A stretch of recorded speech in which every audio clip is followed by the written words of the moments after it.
Welcome to the first Kapihan Forum of the Filipino American Press Club.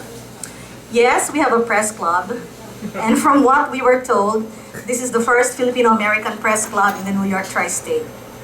Our president is Butch Gata.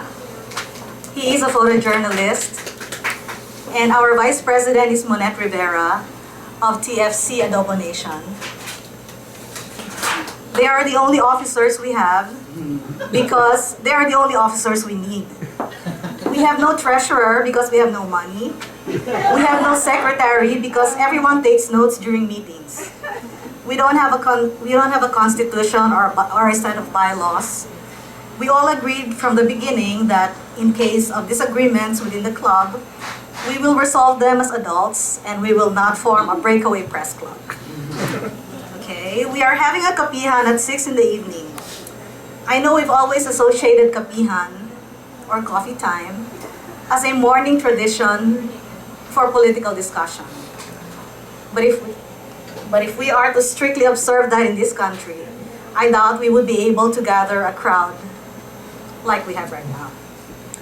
This evening, we are honored to have an important journalist of our generation.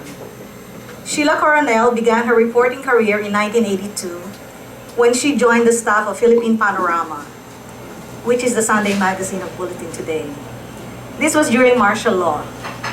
She reported on human rights abuses, the growing democratic movement, and the election of Corazon Aquino as president.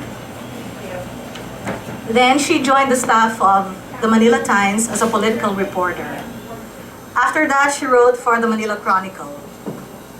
At the same time that she was writing for the local newspapers, she was also a stringer for the New York Times and the Guardian of London. In 1989, Sheila and her colleagues founded the Philippine Center for Investigative Journalism. The PCIJ became the premier investigative reporting institution in the Philippines and Asia, reporting on major social issues, including the military, poverty, and corruption. In 2006, Sheila was offered to become the executive director of the Stabile Center for Investigative Journalism, which is a unit of the Columbia School of Journalism. Tonight, Sheila will speak about her journey from PCIJ to Columbia, and she will talk about the place of investigative or watchdog journalism in today's media culture, dominated by blogging, tweeting, podcasting, and other forms of digital bite-sized information sharing. Let's welcome Sheila Coronel.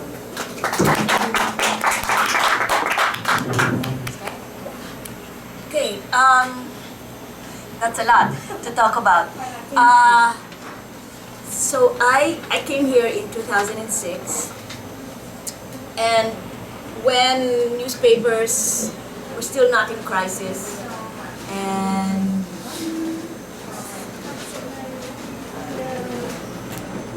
the journalism school at Columbia was optimistically opening a new program in investigative reporting.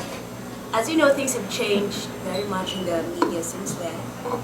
I think 15,000 journalists have lost their jobs in the last, so since I think 2007 or 2008, especially after the crisis in 2008. Many newspapers have closed down, some of them more than 100 years old, some of them with award-winning, prize-winning staffs, Pulitzer Prize-winning investigative staffs. But at the same time,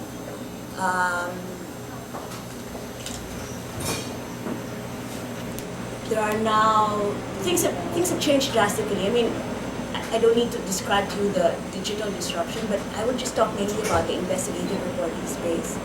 But at the same time, there are now something like 70 investigative watchdog non-profit organizations around the US. Around the world, there are now more than 100. So even as the traditional space for doing investigative reporting has diminished, with newspapers closing down or cutting down their investigative capacity because, as you know, the business models that supported traditional media, meaning advertising for circulation, has been completely upended by the rise of the internet. There are new spaces opening up for doing watchdog reporting, and And these are emerging spaces. We still don't know how they are going to be funded. But the watchdog space, I think, will be very different. It will be occupied not just by traditional journalists. They will still be there. There will still be a small professional core of hopefully well-paid journalists doing the kind of investigative reporting that people in the, you see the New York Times doing, meaning multi-part series, multimedia, interactive databases, video, audio, and the like. But also smaller groups doing just investigative reporting, as we see for Kapihan here in New York, or the Center for Investigative Reporting in San Francisco, or the Center for Public Integrity in Washington, D.C. There will be those groups, but there will be other groups. There will be bloggers who will be doing investigations. There will be citizens on their own or collaborating with news organizations doing investigative reporting. But there will also be advocacy groups and nonprofits like Human Rights Watch, which investigates human rights abuses around the world, Global Witness, which investigates corruption. And there will be partisan groups, people with a point of view, doing investigative reporting, who may or may not agree with what they do, like this guy James O'Keefe, who goes around with a hidden camera, exposing liberal institutions like National Public Radio, or even Columbia Journalism, who tried to do a sting operation in the journalism school to prove the journalism school is a liberal institution. There will be those. So there will be not the space that we knew, which is sort of non-partisan, independently produced investigative reporting, but there will be a range of what I call watchdogging or accountability journalism techniques. Some of them will be done by professional journalists, but a lot of it will be done by non-journalists, whether they are citizens or experts trained. So, in the 6 years that I've been here, since 2006 to now, nearly 7 years, really the journalism industry has changed drastically, and I think it will continue changing, will continue very fast, to change very fast. And the final shape of it, or whether there will be a final shape of it, we won't know. We don't know how journalism is going to be funded.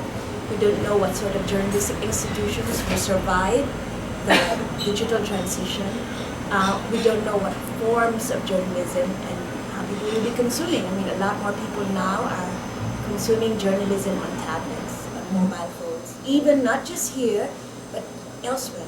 In the Philippines, the main platform for going to the internet is not computers, it's through mobile phones. And that will continue to be the case, especially as 3G and 4G access becomes more ubiquitous and as smartphones become cheaper.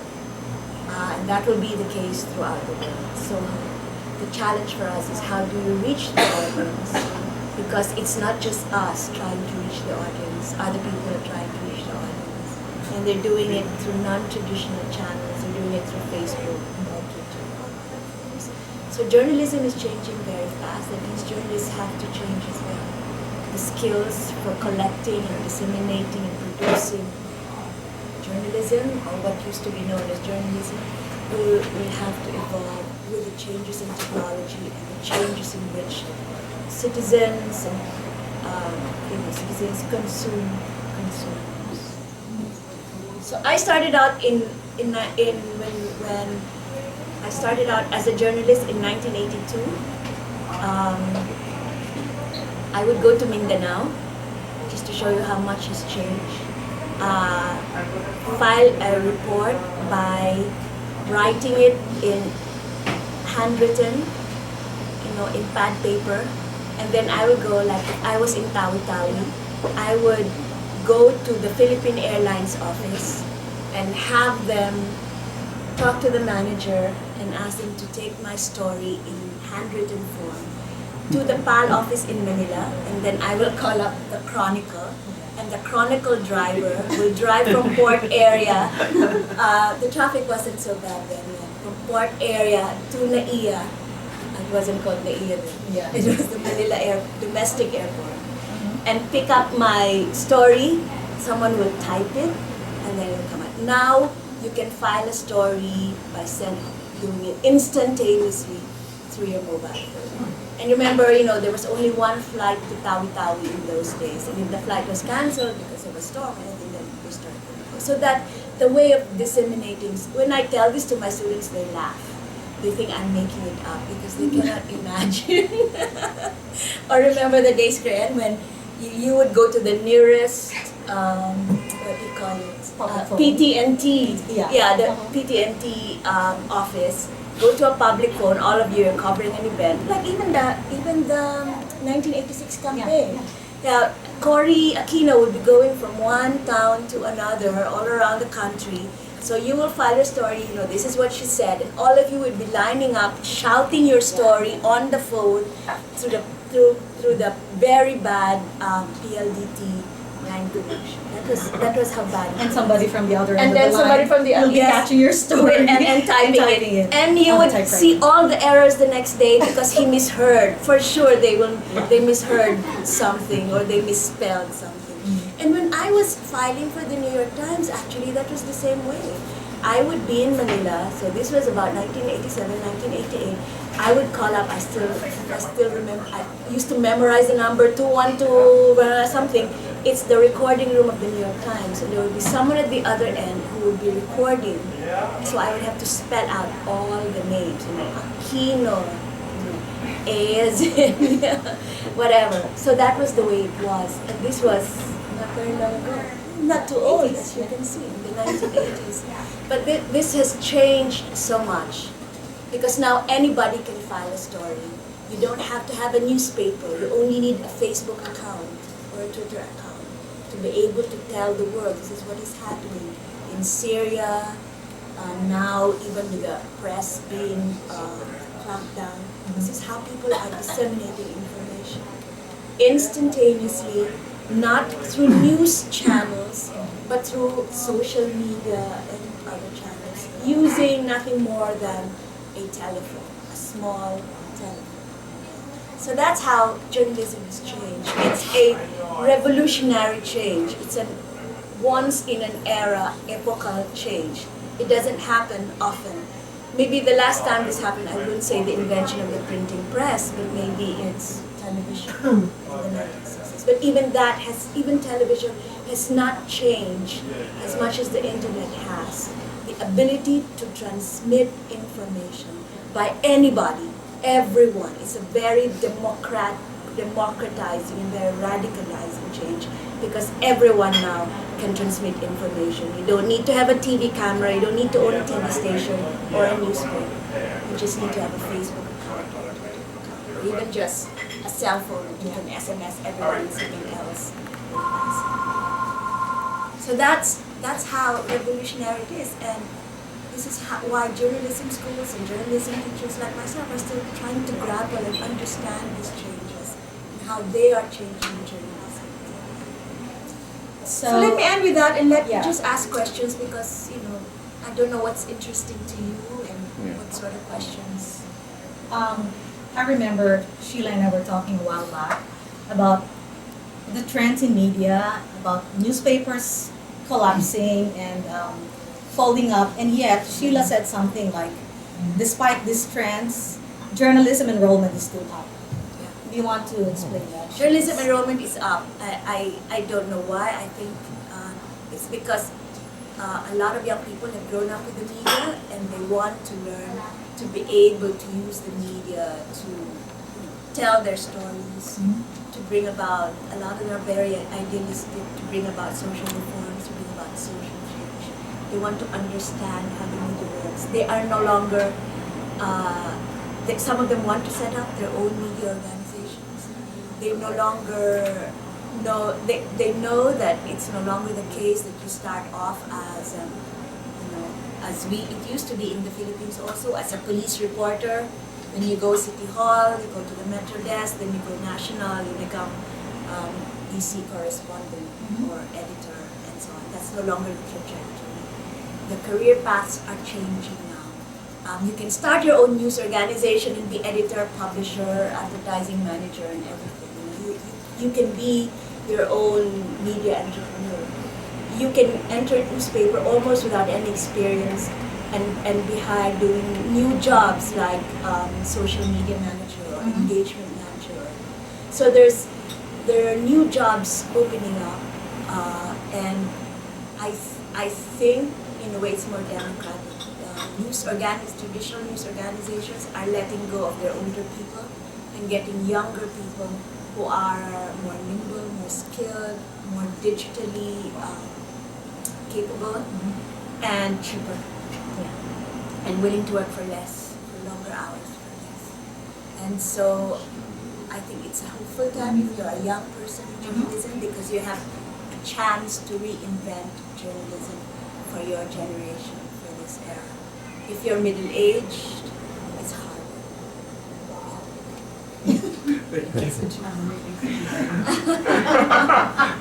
So any advice for those middle-aged? For those People. of us who are middle-aged, Yes. Yeah. In the field. in the field, Yes. Open an online magazine. yes, look at Korean. Old na lang. Start your own. Start your own. I think the future is online. Yeah. Everybody's future is online. Even if you have a newspaper or a magazine or a TV, you have to be online, because that's where that's where the audience is. You have to go where your readers are. Your readers are on their iPads and their iPhones. Questions from Monette and then Dawn. Okay. You talked about the advantages of social media and the faster way of disseminating information. How do you feel about, like, since everybody can disseminate information, put up their own story, how do you feel about the ones without journalism background, and then they just go out there, and sometimes sometimes there's just that certain way to grasp the facts, separating the speculations and all the other things, basic journalism. This is a problem. Something gained and something is lost with the loss of newspapers. What is lost is the training that you get in newsrooms, the editing capacity, the institutions that support you to do freedom of information requests, or when you get into legal trouble, or when you're arrested. You're a blogger, you're arrested, who's going to stand up for you? You have no institutional backup. I believe we still need journalism institutions to take the place of, they may not be the same institutions as before. There may be networks, rather than, say, the New York Times, which has lawyers, data people. It may be people sharing networks, so you have people providing legal advice, but we need to provide the support systems, editing, legal support, safety, protection, to enable journalists, people who are doing journalism, but with no longer the institutional support that they have to exist. Yes, for sure, there are people blogging about everything with, not fact-based, not evidence-based, but you cannot stop that. Even if you, in an interconnected world, I don't know how you can stop people from saying what they want to say without shutting down the internet. It's an automatic, without shutting down the internet. So we have also to educate readers to be able to be more discerning about what they consume, to be able to know what is trustworthy and what is not, and to be able to support in some way, like, for example, public radio, public television, citizen support for news organizations that do the hard work of original news gathering. Because as you know, original news, gathering news is hard. You have to have someone there who actually was there, saw the event, to be able to record and report accurately and fairly, to get the various sides of the issue. It's time-consuming, it's expensive, it's like embroidery, it's handwork. You cannot produce. There's some news that can be produced by machines, and some news organizations are now doing that, where you have algorithms that say produce a sports story. They're able to, or a stock market report. You can have machines do that, but a lot of the things, especially the kind of reporting that holds institutions and people accountable for what they do, machine cannot do. You need trained journalists, whether trained in the academy or trained in a news organization. You need trained journalists to do hardcore investigative work. So there will still be jobs for people who want to hold power to account, who want to go through public records, who spend their time, in getting knowledgeable insiders to talk to them, who want to make a career out of exposing wrongdoing. There will still be jobs for those because society needs it, and I'm confident that society will find a way to fund it, whether it's through philanthropic organizations, foundations, or public support somehow. But there will also be a lot of citizens there doing their own thing, some of them doing their jobs well, but some of them not. And that's part of the media world we live in. In relation to her question, as a traditional journalist, are you concerned about the quality of stories, at the same time the quality of journalists? That because there's a proliferation of bloggers, anybody can be a journalist as long as they have the capacity to do it. Does it concern you? Even in the old days, there was bad journalism. Even when there were only 3 newspapers in Manila at the Marcos time. Remember those days, Graham? They were all bad. It's just now more people have the capacity to do more bad journalism. Right? So the internet did not invent bad journalism. It has always existed. Yeah. It just multiplied the capacity to do bad journalism. And also the capacity to do good journalism. So you have to take the good with the bad. Ricky? Yeah, I'd like to talk more about the local community that we have in here. And they're finding journalists, but then the problem is that how are they getting paid? Because there's always a problem with, I think, you can do all of these things that you want as a journalist, and yet the pay is not that good. Most of the times it's even free. Yeah. You write something, and so. What's your advice then? You have publishers who have their own vested interest as well, and yet you don't seem to, as a journalist, you don't seem to get really something out of your profession. So you're talking about the community press, Yes, right? community Specifically, press. and if I'm not mistaken, these problems have existed in the community press. And it have existed for a long time before the pre-internet era. Yes. Yeah. So let's take that as a given. This problem is always there. Funding the community press has always been difficult. I think what the opportunities that the internet affords you is opportunities to reach out to audiences that you were not able to reach out to before, because before you had to have a physical paper or magazine. There's also the opportunity to do like Korean, I don't know how successful that was, Korean, the crowdfunding that you try to do to raise money. Oh, yeah. Korean tried using Kickstarter. Yeah, I did not pursue that. Yeah. So there are new ways to trying to get people to fund your, and there are new ways to engage the audiences and somehow monetize that engagement. So you can probably get local, if people come to your website, then you can probably get local businesses who serve the community to advertise. The problem with internet advertising is even in big newspapers, it is not sufficient. Yeah. Because the cost of internet advertising is so low.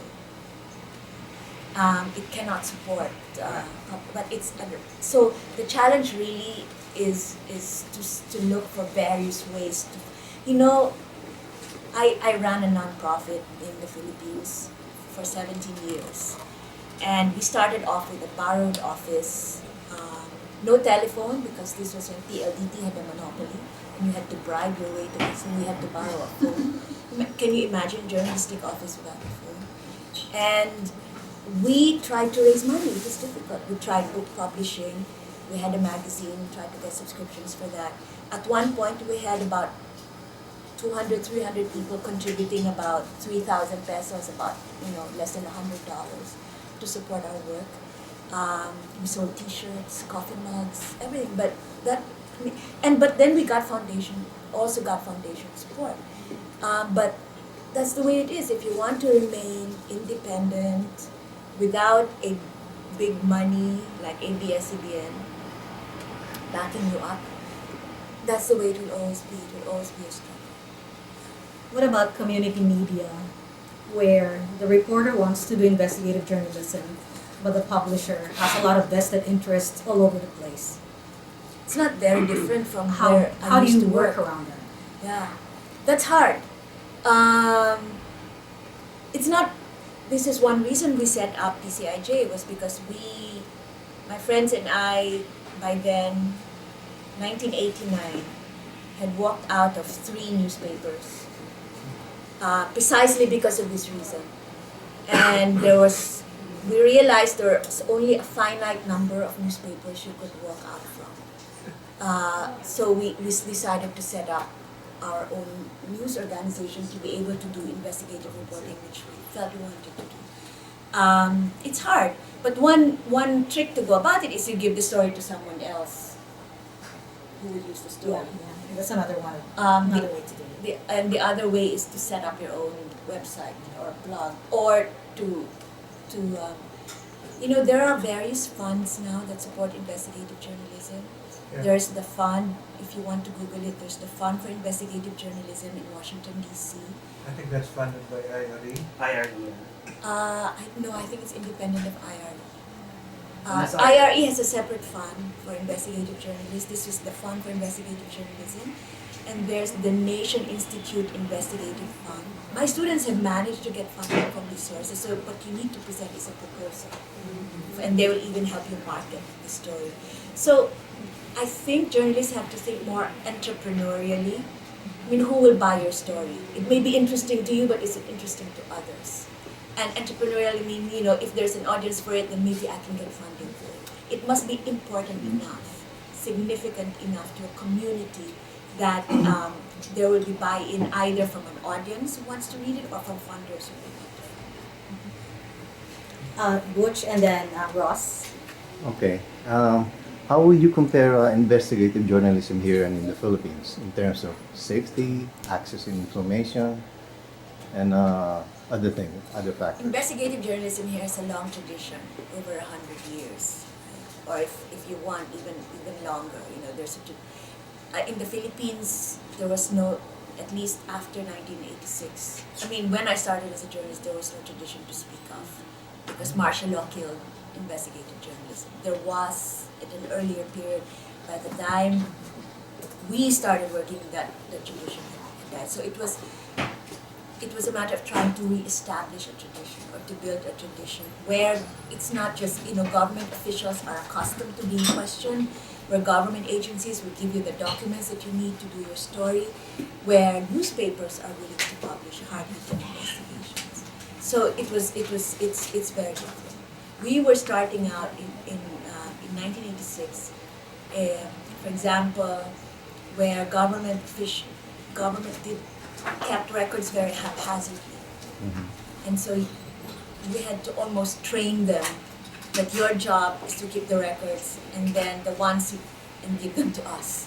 That it's seriously, because there was actually a law enacted in 1987 that made it the duty of government officials, of government employees, to keep track of government information and make most of them available to the public. And we knew that law existed, but the government officials did not, unfortunately. So we had to show them, look, it's in the law, it's even in the Constitution. So part of the role of journalists is to teach government officials what their duties are, and to teach journalists what their rights are. It is our right to demand public information. So one of our campaigns for PCIJ from the beginning was the statements of assets of officials. In 1987, there was a law enacted that said all public officials should disclose what they own, and those disclosures should be made public. So when we first started asking them for these documents, I went to the office of the Ombudsman, which was supposed to be the repository of these disclosures. They said, okay, you come here, look. And they led me to a room where all the disclosures had been filed, no rhyme or reason. If it was not alphabetical, not chronological, not by position. So if you wanted to look for something, you wouldn't be able to find it. So we said this is not, this does not work. We have to work out a system where we can, this works for all of us, right? So how do they go through that so finally they record? did. They finally did, because more and more journalists started asking for this information. They finally arranged it. So now if you go to Congress now, at least at some point, I don't know whether they reversed the law. Now Congress will give you the asset disclosures for free. It's still for us. In 1990 something, we started asking for the asset disclosures of Supreme Court justices, and they refused to give it to us. So we threatened to file a lawsuit. How can you win a lawsuit against the Supreme Court? So until now, this is still an issue. This is still an issue. But you build democracy step by step, right? One document at a time. So now at least Congress discloses asset. A lot of local officials now make that a cabinet. The president makes that. So now the next step is the Supreme Court. It's a continuing struggle. But that's the way it is, and you have small victories. And right now we are on the verge of not passing a freedom of information law. I know. And we started this campaign in, I think in either the late 80s or the early 1990s. Wow. Yeah. Was So there, it's been there, but that's how you do it. was there investigative journalism during the Manila Times era? What do you mean Manila Times era? Oh. The 60s? Before and the 70s? martial law? Yeah, there was. There was. You remember Free Press, Graphic, Oh, yeah. they were doing all of these exposés. That's So right. there was, but that tradition died down when Marcos declared martial law. Ross? Yeah, I mean, I'm going back to your earlier part of your talk because it brings up a lot of things with the demise of the traditional journalism, right? There's several concerns. I mean, aside from how do you establish accuracy and nonpartisanship, all of that has to be sorted out. But the thing that worries me a lot is the bubble. What I say is the bubble, because now people, before the internet, we all read the same papers, and it's like you get to see what everybody else is reading, and you're at least you're reading from the same base, right? Sort of within a limited amount of press. But now people can really isolate themselves and only read what they want to read. They don't have to see what our interests will be so, like blind with blinders that we're only gonna focus on the things we're interested in. I'm not even gonna look at that, so that in a sense we're all gonna be in bubbles, I think that's true, but I don't know that in the past that people actually read newspapers, right? In the past? That people were paying attention to the same things. People who were interested in sports. So I don't know. It's true. The danger is more acute in the internet because you can self-select. Yeah. And right now, actually, most people use Facebook as their filtering mechanism for news, right? So Right. if it's important, Facebook, it will be on Facebook. Or at least Facebook is where I can keep my... People used to read the news so they can keep up with the water cooler theory. Right. That when you go to the office, you go around the water cooler, then you can talk about the same things. So news still has that function of social cohesion as a water cooler function. And I think people will still be reading news because they may not be watching the news, but maybe they all watch Jon Stewart or something. So there are other, or they watch the same, Super Bowl events. There will still be, or they watch the inauguration. There will still be those moments that will hopefully keep them together. But you're right, it's a real problem. But how do you address it? I know. I You mean, cannot- hopefully it'll sort itself out. Yeah. And then there will be a new way. But if you go back to an earlier era, actually, in the U.S., there were no really big newspapers. People had their own party or neighbor. There were so many newspapers. There was no one single TV before Then mass bias media was became in really there. mass. Yeah, so people were reading just their own little thing. Now you have mass media, but there is mass media, but it's really small, many small media that people consume. I don't know. One hopes. And the other concern is like you said, with the demise of the institutional backup for these investigative reporting, you know, it's going to be really tough because there will be topics that nobody's interested in, but it's very important. I mean, when I say nobody, I mean few are interested in. And that's the job of an investigative reporter, but without the resources to really dig, you know, you need a lot of time and connections. Without that, it's I know it's going to be hard. This is why I don't think that the internet will sort itself out by itself. This is why you need sort of active intervention from people concerned about the future of information. You need also some sort of government funding or government intervention. You know, like in many European countries, you had public media, you had the BBC that provided for the information needs of people. You have public media here, but it's in the US the tradition is actually averse to government funding. So how do we fill in the information gap without commercial media, without government support? How do you fund the sort of watchdog? It's a big question. The one answer is philanthropic organizations, foundations providing support for investigative reporting, which is happening. But can it fill in the gap? I don't think so. The other option is to have groups of citizens working together. But you cannot rely on citizens to do this on a full-time basis. We will not have the capacity either. The other is non-profits. So you'll have Sheriff Club doing investigations on the environment, Human Rights Watch doing investigations on human rights, etc. So maybe it's a combination. I don't think there will be one single model, but it's a combination of many, many things and many groups working together. Hopefully it can work out, but maybe it won't work out. We don't know. Questions? Richard? And then Renee. With all the advent of technology and with due respect to your resume being under journalism for quite some time, we Filipinos are known to use bilingualism. Do you think it's an advent of our great advantage to use bilingualism, example Catholic, to deliver such?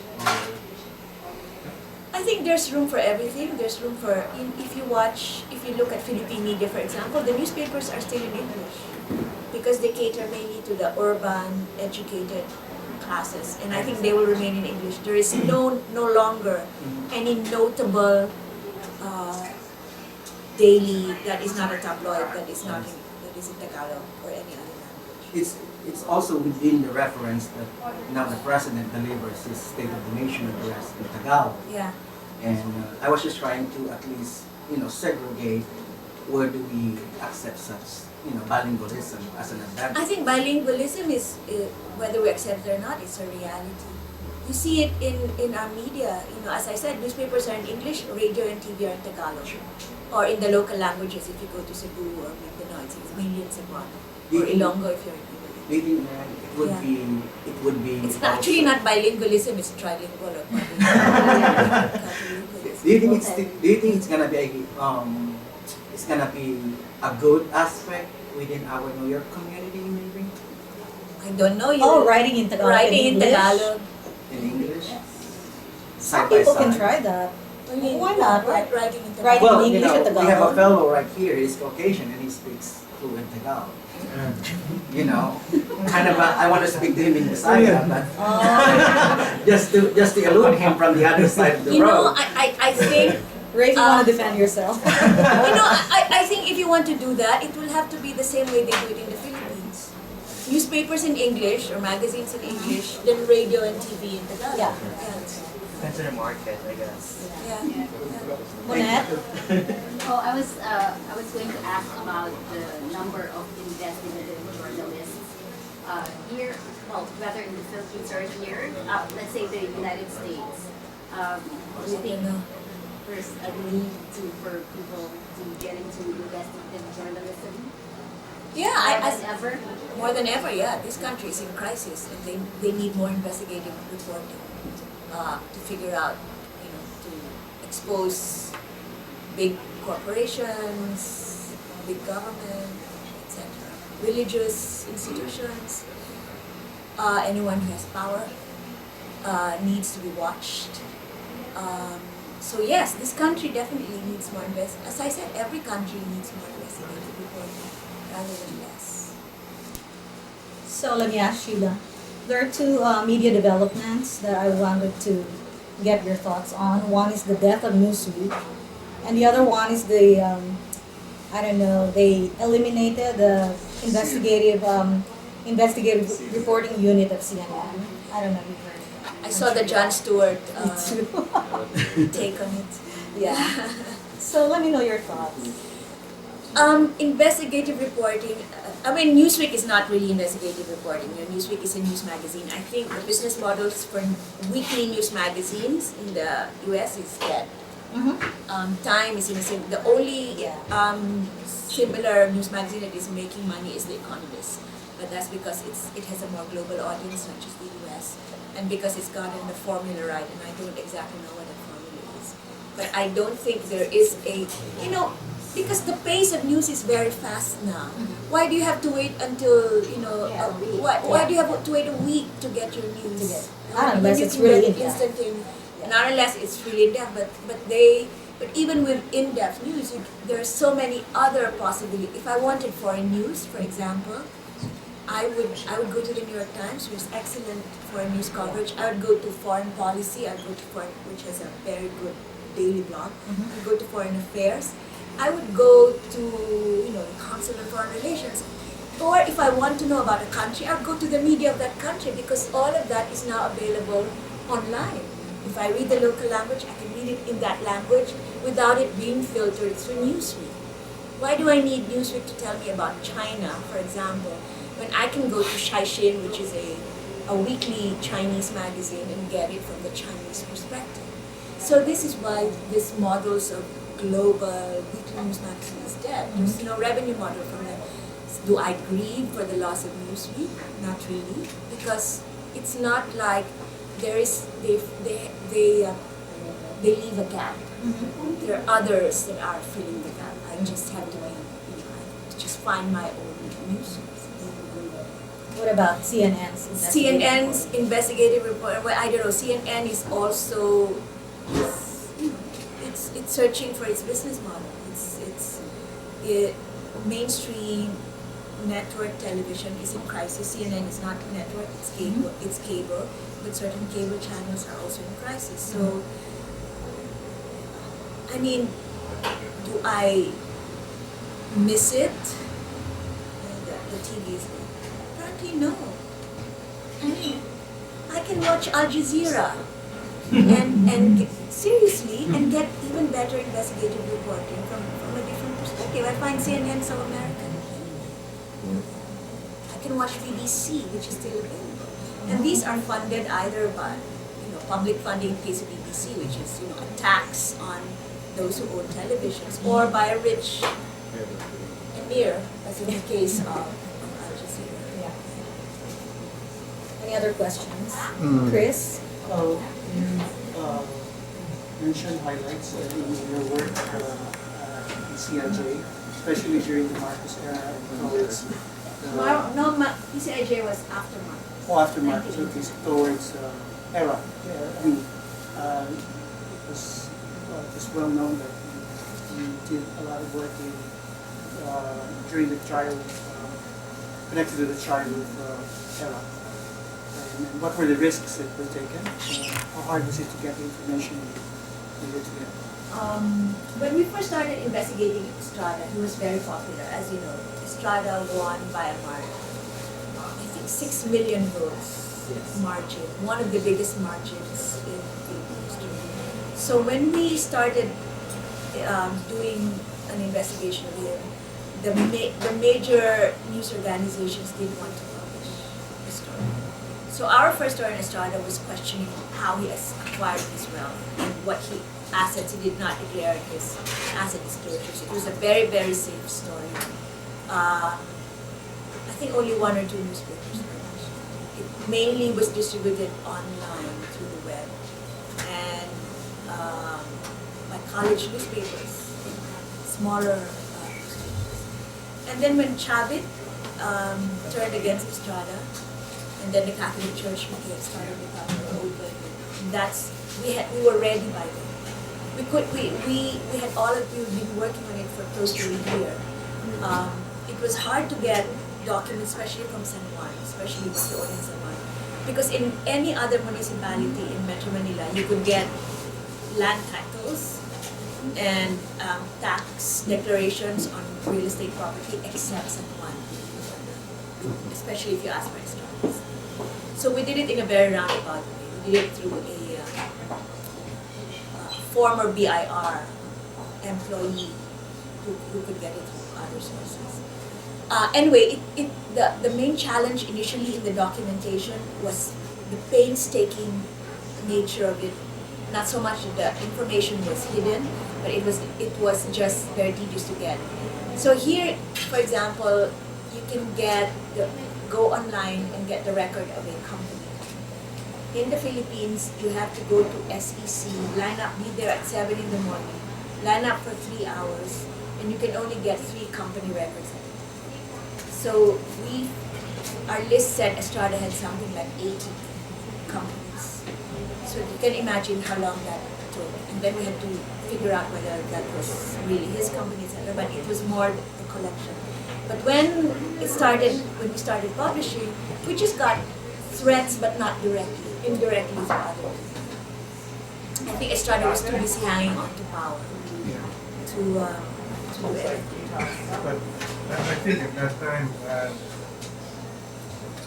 there were around 30 journalists who were sued by Estrada. In fact, Daily Inquirer was also threatened to be shut down. Manila Times was shut down. Manila Times was shut down. This is why the newspapers were reluctant to come out. This is why initially we published online and later our websites. Was CIJ one of those threatened? No. How'd you do that? This was something else. They were It's another threatened. issue. It was another story much earlier. I think it was Mark Jimenez. Yes, Mark The Jimenez. Mark Jimenez. Questions, Monette, and then Butch again. Okay, I wanted to ask, since you mentioned media organizations didn't publish the reports. And so, in relation to that, how do you feel about the nature of killing stories that is really present in the Philippine media? Like It's hard to kill a story now because of the internet. There are various ways to disseminate it now. You can post it in your own website, you can disseminate it through Facebook, you can tweet about it, you can have it republished by all your friends on your Facebook page, so it's very hard to kill a story now. If the story is really important, if it has legs, it will come out. that's an advantage. It's an advantage, yeah. It is. I mean, even during the start era, we published online. So it was a story that was disseminated media. Initially, later on, everybody went for the story. What do you think of the investigative journalism now in the Philippines? And also, could you give me some thoughts about Raisa Robles, who has a blog that made a major role in ousting Chief Justice Coronel? Investigative reporting is alive in the Philippines. A lot of news programs call themselves investigative, but because they have to cater to a mass audience and they have to compete for ratings with telenovelas and other things, they have to dumb them down a bit. So I know that the reporters have far greater capacity for more challenging investigations, but they need, in television, they need to go with the ratings. And usually those programs that do investigative pieces are exiled to after the late evening newscast, which means they air at 11 in the evening. So now there are these all news channels. So there's ANC and Channel 7 has this, what is it called? Q or something like that. QTV is all news now? It's partly news, or at least it has some. It's partly news. So they have this investigative programs. Newspapers try to do it also. Radio cannot do investigative reporting. We tried. But we tried. But they told us they're mainly into breaking news. Yeah, and when we tried to say, we'll give you a package, like they do here with narrated stories, they said the Filipino audience doesn't like that. Because you have to do, when they listen to the radio, it's in the middle of traffic, or the pigs and the roosters are squealing, you cannot have this quiet voice. You need to have this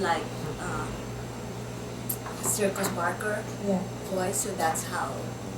So the format is very different. For TV, you have to hype it a little bit. But to me, if these are the compromises you have to make people interested in the news, it's okay up to.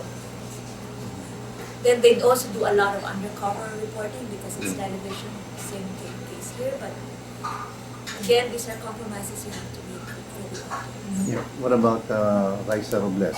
What can you say about it? I think Raisa is an example of the kinds of bloggers who will be filling up the space for because I believe investigative reporting has an audience.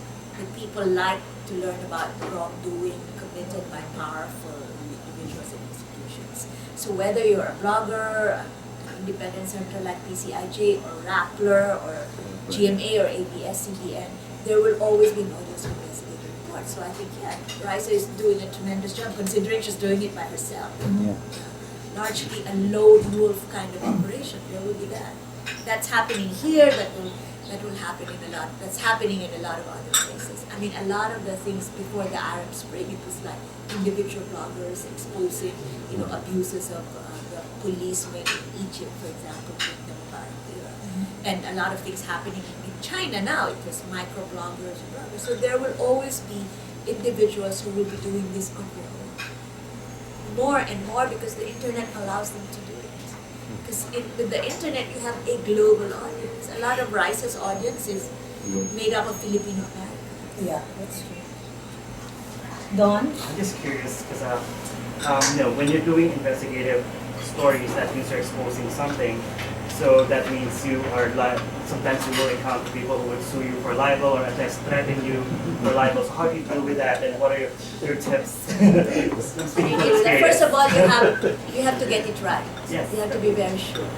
And then just because you have it right doesn't mean you can publish it, even though there's a document, because there are laws. You have to know the law. We were lucky to have a pro bono, free law firm advising us. Of course, you argue with the lawyer all the time. So even though we were publishing not just on our website, but in newspapers, we needed our own lawyer to make, because in the end, it's us who are going to be sued. So we had very good lawyers, and we actually never went to trial for libel. All our libel suits were dismissed before they were tried. You're talking about CIJ. PCIJ, yeah. So because we were careful. No, because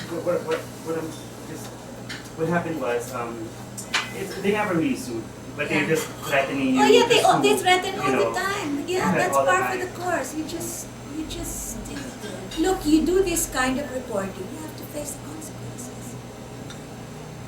I'm sure you have lawyers. No, we do have but I'm just not comfortable with the threatening and calling you and harassment. harassment. You should see things from their point of view. So you have just exposed them. Their kids are being asked in school, their friends, everywhere they go, they're being questioned and asked about whether the story is true. So they will hit back. So you have to accept that. So you have to have the fortitude. Brave. Yeah, I guess I wanted to ask you about Rappler, and sort of just how you think the first year or two of Rappler has gone, and how you see it changing the media landscape in the Philippines, the journalism, just the social aspect. And I know, a lot of the people behind it have some come from PCIJ, others just have good investigative backgrounds, are they?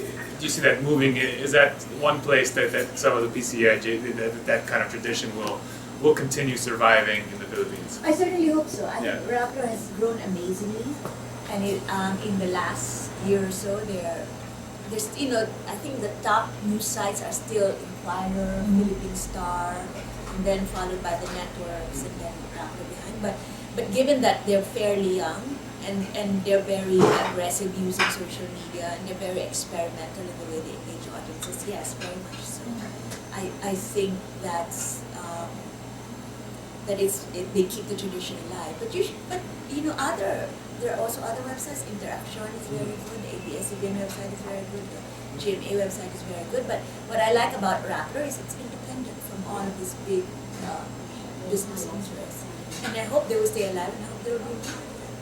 Is Do you know Rappler how doing a lot of Rappler is investigation? funded? I think they got investments from some businessmen. How do you spell it? RAPPLER. Maria Ressa. Are they doing a lot of investigation? Maria Ressa. They're doing some, yeah. Maria Newsprint is still Ressa. doing. It still has a burnout. They are.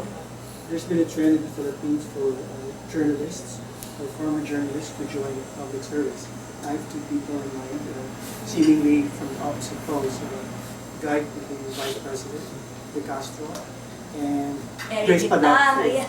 Oh, you mean ABS-CBN? Yes, yes. And then there's Grace Padaka, who started in radio in Cebu, and who became governor eventually, former governor. She's still very, she's still very active. She's still coming now. Is that being proactive for journalists? I don't think that people in public office should host TV programs while they are in public office. That's a big conflict. It's a big conflict of interest. And even after public office, I don't know that they should be doing it because for various reasons, including that they have a stake in even they have friends, they have members of political parties, they still have clout, they still have influence, and you don't know whether they'll go back to public service. So I don't really like this revolving door between politics and if you go into public, if you're a TV personality or radio personality, you go into public office, you stay there, and don't go back. Because for a while, media has become a jumping board for those with political ambition. Yeah, of course. Yeah. But you can't stop people from going into politics. But if they want politics, then they should choose whether they're in politics. What is the reason they invite you to write for their newspapers is because you were once in politics and you had access that they could use. Yeah. It's Elliot Spitzer is hosting a TV program here. and It's even a the way former, probably to come back to politics. and even the former spokesmen we had in Manila, they would eventually become columnists for the Inquirer, for the Bulletin, Philippine Star. Magnoli de Casa. Yeah. So any other questions? You've Chris? been in Colombia for 6 years, so I presume you've graduated actually. Have you? About 6. We were a 1-year program. Oh, it's a 1 year program. Yeah, it's a 1-year program. So It's how just were one. they in the beginning? And if you've observed, I'm sure it's a small group, so you kind of intimately know your students. So what were they like in the beginning? Though I idealistic. What Well, they it's only become been in the 6 end? years. They're still idealistic. I They're think. still idealistic. They're still. Several of them have ended up doing investigative reporting straight out of graduation. A lot of them end up because that's what's hiring in the financial news wires, Reuters, Dow Jones, Bloomberg. Some of them end up being freelancers. Some of them end up doing documentaries or writing books or going back to their home countries. Because in the journalism school, about 40% of our students are from overseas. So I think, for the most part, they've stuck it out in journalism, with a few exceptions. What's the advantage of going to Colombia in journalism? It's you usually live leave there, if you're starting out as a journalist, in a better place to get a better job after graduate school. And if you're just starting out, it positions you to be in a good entry level. Can you talk about one or two projects that you did with Stabile and how they made an impact? You know, the aftermath. Okay. So let me think which one. Some investigative Okay, so journalism. one, maybe I'll talk about local, national, international. So our students can choose what kind of projects they work on while they're enrolled in, if they work on their master's projects or they work together in groups for a class. So one of my students did a local story on New Jersey. It's about how New Jersey firemen and policemen are using steroids legally. She started out doing it as a master's project in school. After graduation, she sold the story to the Star Ledger. And when she sold the story to them, they hired her right there and then on the basis of her project. She continued working on the project under the guidance of, for the next year. They eventually came up with they found all the members of the New Jersey Police and Fire Departments were illegally using steroids. And that's a cause of concern because steroids. So it is used to help you build muscle. Yeah. But there's some medical concerns about it because it causes you to lose your temper, be angry. So if you're a fireman or a policeman, that's not good. So New Jersey Star Ledger 2 years ago published like a 3-part story. It won the Polk Award, the German Polk Award, and it forced the New Jersey government to investigate and craft new laws and regulations. So several people were indicted, including the pharmacists that were sued. So that's local. National, we had one student who worked on a story on earmarks, like pork barrel. So he was looking at transportation earmarks and where they went. He found out, the government needs more money to build roads, but he found a lot of the earmarks were unspent because there were mistakes in the legislation. Like Highway 6 is written as Highway 7, so the money.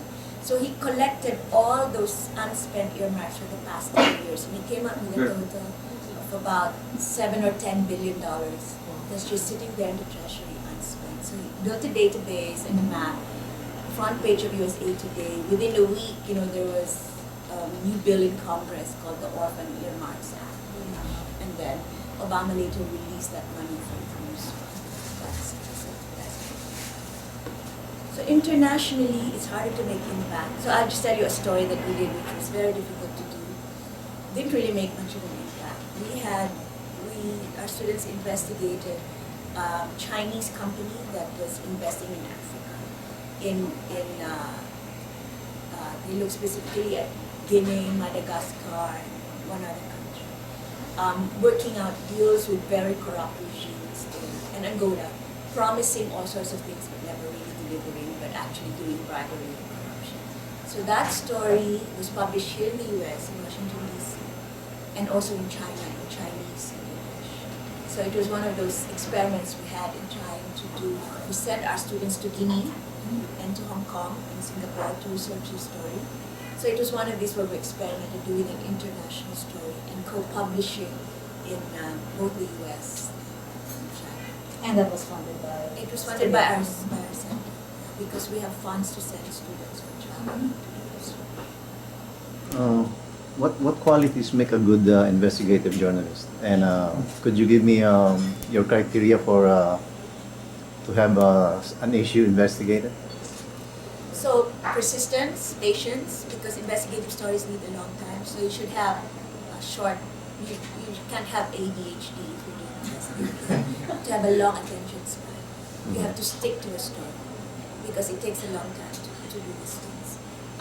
You have to love reading documents. You have to like talking to people, getting people to talk to you, and share the experiences, reveal secrets.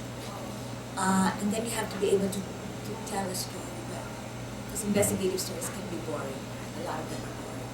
So you have to be able to tell a story that engaging and make people read your story. But you should also be able to say whether there's a story there or not. Because some people pursue a story when there's really nothing. You also have to be brave. You also have to be Yeah. brave. Yeah, it's because you're going into a chart. It's very risky business. Brave, not just brave in the face of someone pointing a gun at you, but investigative work is very risky because you may invest your time and your effort and there's no net there. So usually investigative stories are stories that uncover wrongdoing that is being committed, usually by someone with power or with money or influence or all of the above. So it strives to hold people accountable for what they do, to see whether laws have been violated, whether harm has been done, or whether wrongdoing has been committed, to provide proof of that wrongdoing. Ross? Well, I just wanted, earlier in the beginning, somebody asked, what advice would you give to people here Fil-Am, how to, how to advance, whether it's journalism or not journalism, to advance in their field. And I'm now retired, so I have the benefit of hindsight, And I really think the advice that I give young people who migrate here and, are going to stay is go to an American school. Because I really think that, because things are so different here than in the Philippines, that's where you learn how this country is, works, how the government fits in, how the federal fits into the state, into the local, how things, are joined together, whether private sector and non-profits. I feel I learned that all here. I would know how this country works. And then armed with that, you can at least know your place, You know where you are, what you can do. At least, I think it gives you a base, And also, I think it helps in credibility because before I went to school, nobody would talk to me. I mean, sadly. As a journalist? No, I'm not It a helps- journalist. Yeah, I mean, it helps establish credibility if you are foreign educated. Is that what you're asking? If you're U.S. No, educated. If you're US educated. If you're going to work here in this Oh. country, whatever field it is, I think, that you gain credibility by having an American education. There's now a lot of foundations that support the work of ethnic media. So wherever you're educated, wherever you found your you don't journalism, think that's, you are not really considered inferior to the mainstream media. And we have, I think Maybe Columbia has that maybe program. different fields. They have CUNY is very good with that program. In New School they have Feeding Two Worlds. In California they have No American Media. So it helps ethnic media like us get some kind of professional training. So it's You don't it's really okay. need a degree, is what you're saying. Yeah. You need some training in the way journalism is Yeah. done. Because some journalists, they come here, they're of a certain age, it's hard to get a job mainstream. So they work with the local papers that hire them, the community papers that hire them. I'm not saying you're not going to make it if you don't have it. I'm just saying that it certainly helps. Yeah, it does.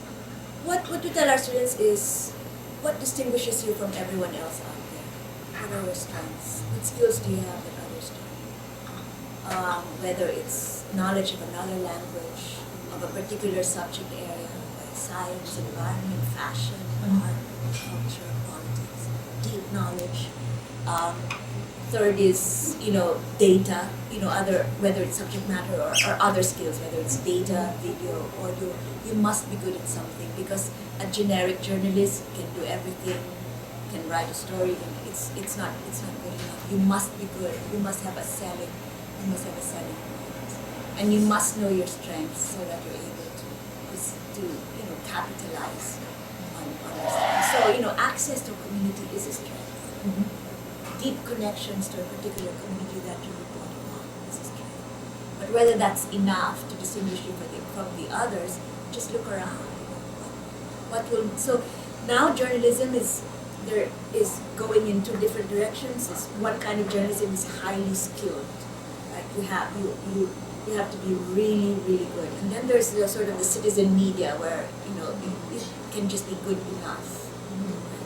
But to progress in the profession, if this is the profession you want to choose, then you have to be in this in the highest skill. And some of those skills, there are a lot of courses now you can do online. Whether it's learning how to do video, audio, doing data, computing spreadsheets, programming, a lot of those courses are online now. So take advantage, and a lot of them are free. So take advantage of that.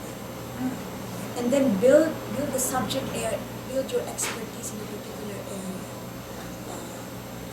It's the easiest thing to get a job in now is business journalism. And hey, business is a great story.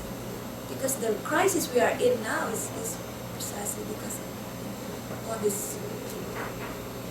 all the things that people have done, the wrong things people have done in business. So, And Sheila, it's still hiring business. following up on what you said, is there now fields of specialization in journalism school, like business? So we have an MA program in Columbia. We have two master's programs in Columbia. There's the MS program, which is more helping out young journalists hone their skills in a variety of things. But we have an MA program that's one for business, one for arts, another for arts and culture, for politics, and then for science and environment. Science. What are your thoughts about photojournalism? Photojournalism, I think it's going to be a big area, especially for the first time. Columbia hired full-time faculty member of photography, who's a photographer. Because with the web, everything has to be more visual. But I think what will happen is to have photographers who are also reporters, who will use, it's not just a question of taking nice pictures, but taking pictures that tell a story. Well, that leads to the question of, I can see where, you have an advantage to being a scientific reporter. You're a scientist yourself. Yes, so I exactly. guess every field you would have an advantage Yeah. if you are an expert already before you become. Yeah, we do get those students who have expertise in one field, then we get journalism. You do have an advantage, but even if not, this is why we're a graduate school, is you have to have an undergraduate degree in something else. You must have learned something else before coming. Does Columbia offer short courses on investigative journalism? We do. We have a 3-week summer school in investigative reporting. That's in July. You can look at the Columbia website, it's there. But we have other courses also in multimedia. We have 1-day courses on business reporting, 1-day courses on social media, 1-day, So we have different courses for professional journalists of various duration. What are the educational requirements? Nothing. So pwede Because pala these akong are, grade 2. because these are short courses. How much? Certificate course. I think you have to look there. There are Yeah. 300 to a few thousand depending on the course. Yeah. Uh-huh. Noel? Well, graduated from Columbia. Yeah, Last year, yeah. advantage. Any questions? Mona? Uh-oh. Just want to ask if you have experience that, because I know that you work in New York Times, that you experience like you have a something that you have to submit, and then it was like The New York Times, of course. Yeah, Like no, story you about should- Imelda Marcos. yeah, what if it's very delicate, and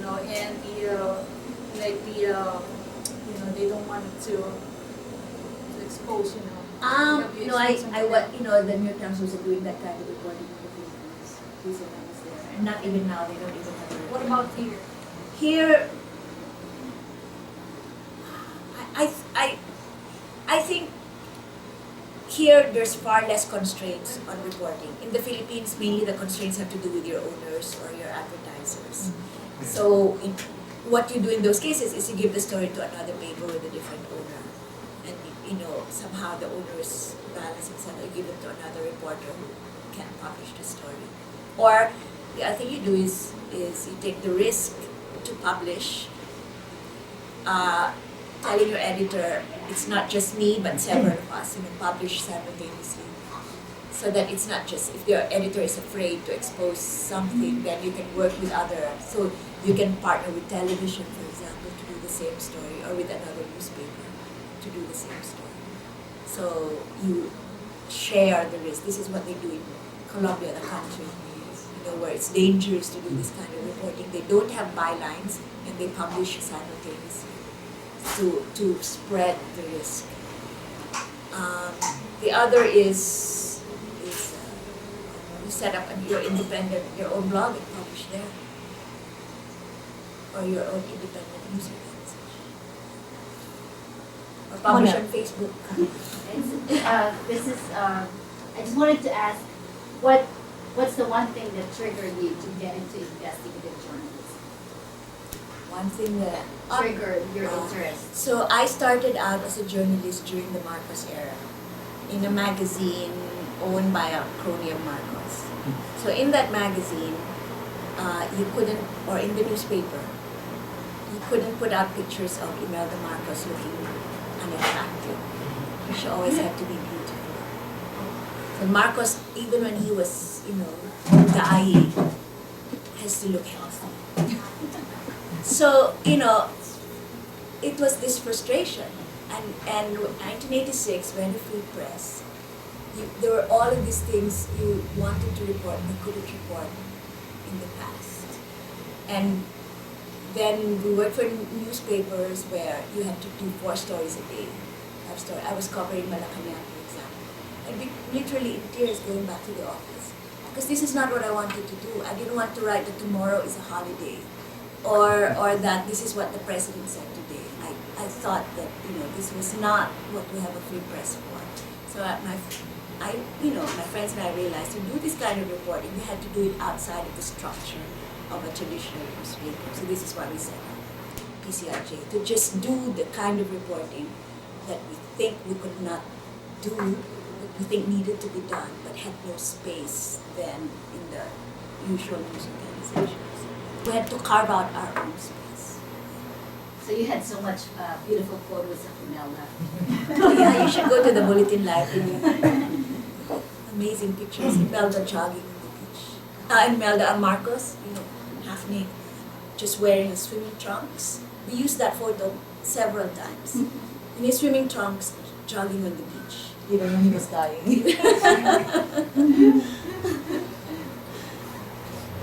Was there ever a point that you almost told yourself when you were at PCIJ that this is it, this is not working, this is with the threats, with all the bureaucracy that you had to encounter?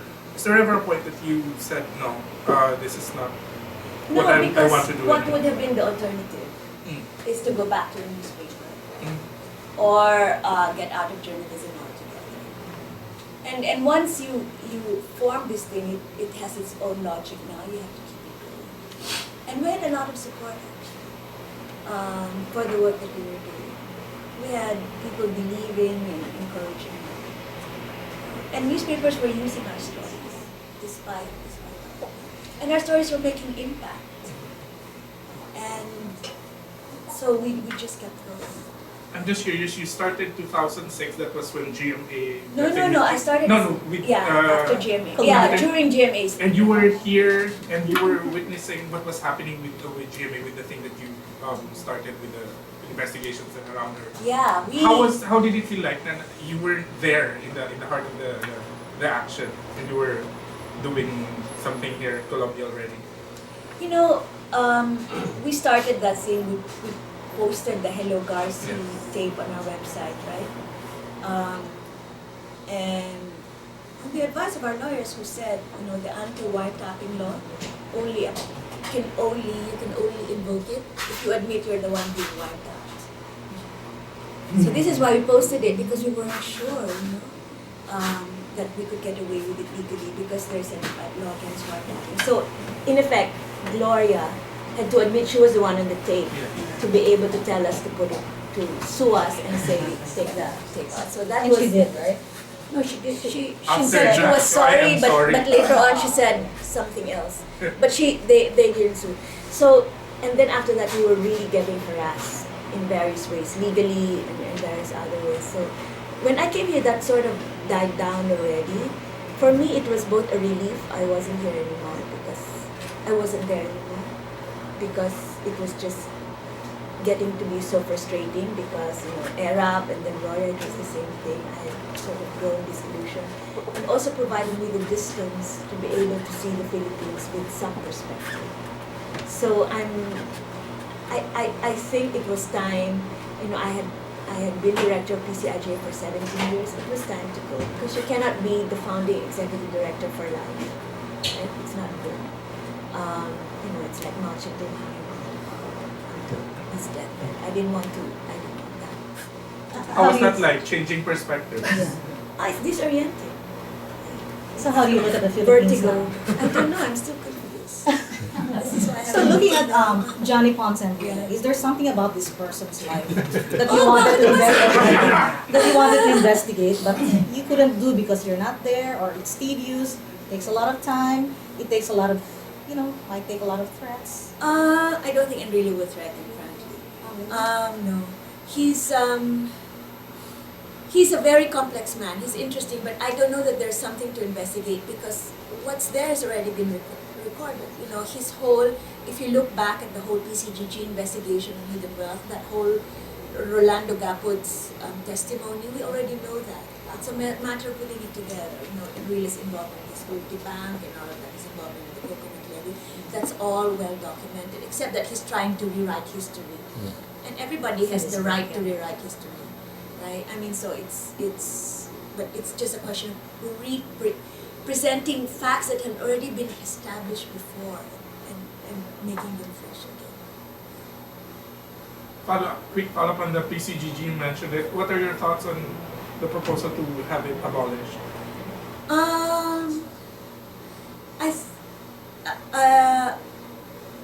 I think it's not a question so much whether to abolish an institution or not, but it's a question of how far do we really want to pursue the wealth of Marcos and Marcos and how feasible is it. So I have to think about that closely. For me, it's not whether this institution should exist or not, it's whether have we really gotten justice in terms of the Marcos wealth cases? Are there still cases worth pursuing? What are the chances in court? How do we tie up this whole?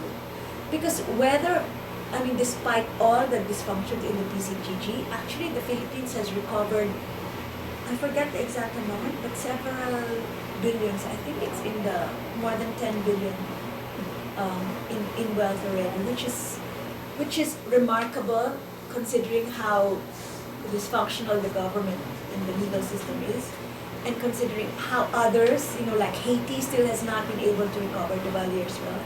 They still have not managed to have a guilty verdict on Duvalier. We have the Marcos for future cases, the Philippine government has won that. And looking at other cases, the Philippines actually, believe it or not, a success story in the whole international wealth recovery. We could have done better. That's our story. We could always have done better. But in this case, we did better than most others. What was your transition like personally when you moved from the Philippines to New York? Working here and living here? I was fortunate because I had housing already set up for me when I arrived. And then I had to go right into teaching, so there was really no time for transition. So, and Manila is a big dirty city, and so is New York. Right? So, No difference. You're at home. yeah. Except for the jeepneys. I just want to share something in relation to Ross's question, because we had a similar dilemma in ABS-CBN like a few months back. There was a food poisoning that happened in Goldilocks. Goldilocks, one of our biggest sponsors. So ad says like, no, you can't do this story. You're gonna lose that, advertiser. But our news head put her foot forward and said, this is news. This will impact Filipinos. Yeah. And so we did. Yeah. But then they came back and still advertised because, it's a big story to say that it will affect the Filipino lives in California, wherever that is. So, it's a story, it's a valid story. So they still came out with the story, and it didn't affect Goldilocks because they still are Because they have no choice, because you're the biggest TV channel. So, just to share it with her. I think ABS has learned from the lesson during the Arab era, when ABS was so closely identified with Estrada, and their ratings and their credibility went down, and there was some soul searching. I don't know whether there was a lot, but there was some soul searching in ABS-CBN about whether they should be so closely identified. Yeah, even in the Philippines with Rhythm and the Stampede and everything, they never covered it up. They showed, everything. So Because really they've learned. Yeah, because I think they realize their main asset really is their credibility, and the audience has faith in them. And if they lose that, audience will all go to GMA. So this is where competition is good. And it helps also for them to air out their position using the news reporting you did. Any other questions? We went through the Philippine schools, right? Do you think our educational system, from the way we experience it, makes people critical about things around them? Yes. Makes them, because given the state of our media. Given the state of our media. Yeah, I mean popular media specifically. Sometimes you wonder, if people are just after entertainment or real fact-finding stuff, and there's a proliferation of, I mean, there's so many distractions. Sometimes comics could be good, but it could also be a distraction. Tabloids, etc. I mean, but I come from that time when the humanities, for instance, in the education system is still they put a premium on it. But ironically, in America, a lot of these humanities programs seem to be being phased out or watered down. They're going more for the technical information stuff. So, but from my experience as a writer, I think a good background in the humanities, in the liberal arts, is very, very important. Because it informs you in how you see things. But I don't see that as very much in place, whether here or in the Philippines. Well, the quality of education in the Philippines has deteriorated because there's more Filipinos, and the investments in education, especially in the public school system, have not really increased. So right now you really have a two-tiered educational system. The private schools are doing fairly well, and the public schools are doing really badly, which didn't used to be the case. That gap didn't used to be the case like 25 years ago. When I went to UP, I remember, I had classmates from the public schools, and they were acing, they were top of the classes. That's not the case anymore. Really because of the rapid population growth and the investments in education. You go to a public school now, you will cry. There are 80 students, even in Manila, even in the best public schools in Manila, there are 80 students in one classroom. How can you learn? So it's really sad. And there's no equipment. People share. You're lucky there's a computer. I remember this really sad story. One of our reporters went to Samar, this was long ago, doing starting education. They went to this fishing village, and the principal was so good. The students won a computer in a science contest, but they had no electricity. They had a computer. They had no chairs because the ed was supposed to deliver the chairs, but the chairs never came. So the teacher raised money, 5 centavos from each of the students to be able to get an electrical connection. So the students could, it's really, you have a lot of those really, really sad stories. So if there's any investment in the Philippines, it should be really, I believe it really should be in education. And there's not enough. Now, there are a lot of foundations and businessmen are pouring in money, but it's not enough. This has to be big state-funded investments. And if you compare the amount of money we spend to what other Asian countries spend, Singapore, Taiwan, even China, India, Philippines is really, really down. So that's really, for me, the saddest thing about the Philippines, is the deterioration of public school education. Many of the teachers have left. Yeah. Public school teachers. Have many of them left for jobs abroad. And not just public school teachers, even private school teachers. You see teachers here teaching in Queens and everywhere else because the teachers are paid so poorly, so badly. They end up as maids in Hong Kong rather than continuing to be teachers. remember a time in Ateneo where teachers teaching only one subject were paid about $40 a month. That's already Ateneo, which is considered one of the top schools in the country. It's very difficult unless you really love teaching. You won't stay in teaching because you cannot keep your family alive. Do you think there's a lot of entertainment and celebrity nowadays? Isn't there everywhere? So I don't know the Philippines is Even more unique. so there. Huh? Even more so there. I don't know that the Philippines is unique in that. No, all over the world. All over the world, there is a lot of entertainment. I think But that's. Philippines is Even more. disproportionate. I would I actually hardly watch television here, so I don't know. I don't know. We have Entertainment Tonight, Access Hollywood. Huffington Post. It's more fragmented here already, you know. I mean, like if you're interested in news 24/7, you can watch news 24/7. Yeah, If you're yeah. interested in entertainment, you can watch it there. I mean, most people are really still watching ABS or GMA, so I mean, maybe you're forced to watch more of Boya Bunda TV. Christine. My experience, because I now just kind of go more often now, my experience has been, I noticed that even the intellectuals, when you talk to them, of course there's the intellectual level, but compared with people here, they're so much more involved in celebrities, I find. I think the celebrity culture is global, and even so-called intellectuals, they really like to follow celebrities worldwide because they're ubiquitous. They're everywhere. You can't help but talk about it. Entertaining. But it's really more a question of whether there are other people are offered options, whether enough options. So, for example, if you come from if your main source of news, as is the case in most Filipino households, is a TV set without cable connection, then there's almost nothing educational for your children because there are no more educational programs on Filipino television.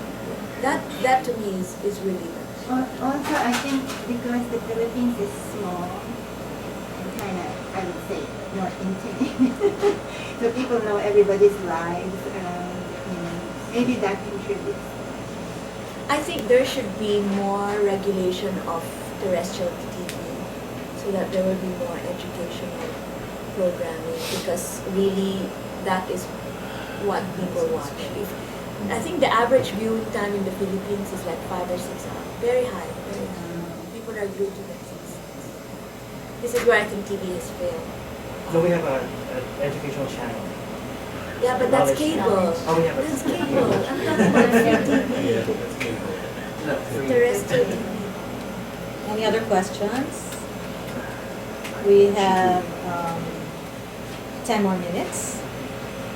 If not, You mentioned earlier. I just wanna Ross, okay. I just wanna say thank you for organizing this. I know it's historic, it's the It is, yeah. And I wanna say thank you to you for doing the film, which I think is really filling a gap. Oh, thank you. Yeah. We'd like to thank Sheila for agreeing to be our first speaker. I owe her big time. So I'm buying her coffee. So, and we also wanted to thank everybody for coming in despite the threat of a snow and joining us. Yeah. So, without any other questions, we can wrap it up and have dinner if you want. We can stay for dinner. Thank you. And if you guys made your orders, you might want to settle your bill before you go.